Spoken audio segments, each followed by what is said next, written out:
旅馆。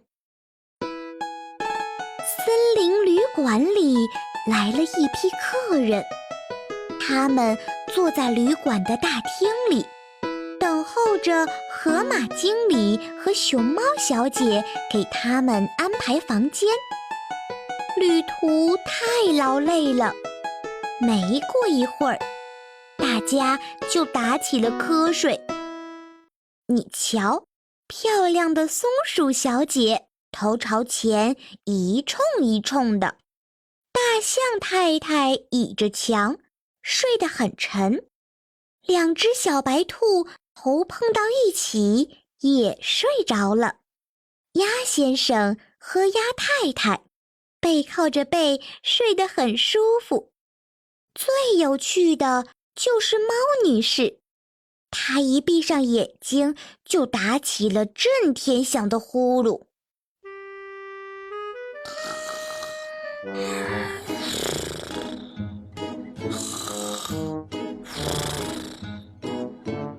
猫女士睡觉的声音把大伙儿都惊醒了。松鼠小姐吃了一惊，她说：呀，我以为只有老爷爷才打呼噜，怎么女士也会打起这么大的呼噜来呢？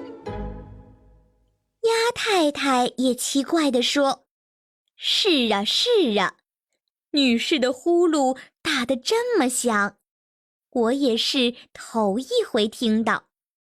这时，熊猫小姐走过来，开始给大家分房间了。松鼠小姐第一个喊叫起来：我不愿意和猫女士住在一起，她的呼噜会闹得我整夜睡不着的。两只小白兔也连忙摇着手。左边的那只小白兔说：我们也不想和猫女士一起，听见她的呼噜，我们还以为是老虎来了呢，会做噩梦的。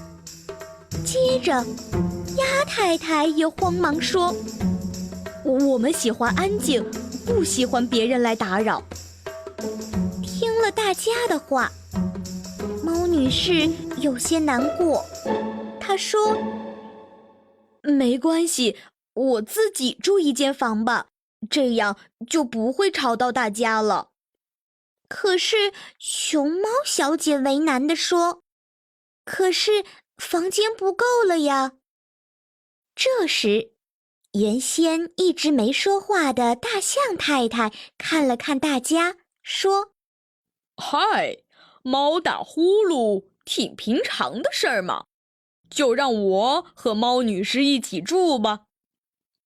到了第二天早上，旅馆的大厅里突然热闹起来。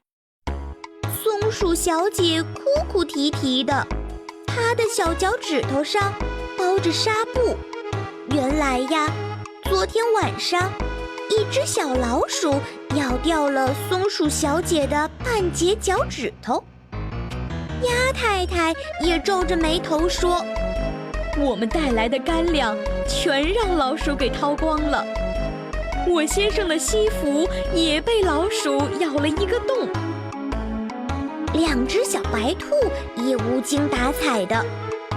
右边的小白兔说道：哎，我们一晚上都没睡好，该死的老鼠在我们房间里开联欢会呢。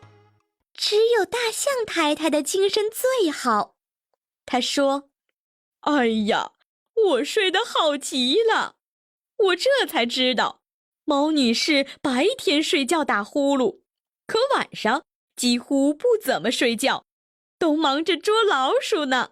房间里啊，静悄悄的，我睡得可香了。大家一听，惊讶极了。鸭太太忙问：那猫女士呢？现在在哪里？大象太太乐呵呵地说道：这不，我起来了，她开始睡着打呼噜了，这对我一点儿都没有影响。大伙伙儿非常羡慕大象太太，于是到了第2天晚上，猫女士就成了贵客。她上半夜在松鼠小姐和小白兔的房间里，下半夜呢，她守候在鸭先生和鸭太太的房间里。这一夜，她总共逮住了22只老鼠。整个旅馆的客人睡得那么香甜，都打起了大呼噜。第2天，河马经理对猫女士说：谢谢你为我们除了鼠害，你以后一定要经常来我们这儿住，我们愿意为你提供最好的房间和最周到的服务。河马经理还想说些什么，没想到猫女士又打起呼噜来了。大伙儿一听，全都笑了。后来，河马经理就把旅馆的名字改成了猫打呼噜旅馆。老鼠们害怕猫女士，再也不敢来捣乱了。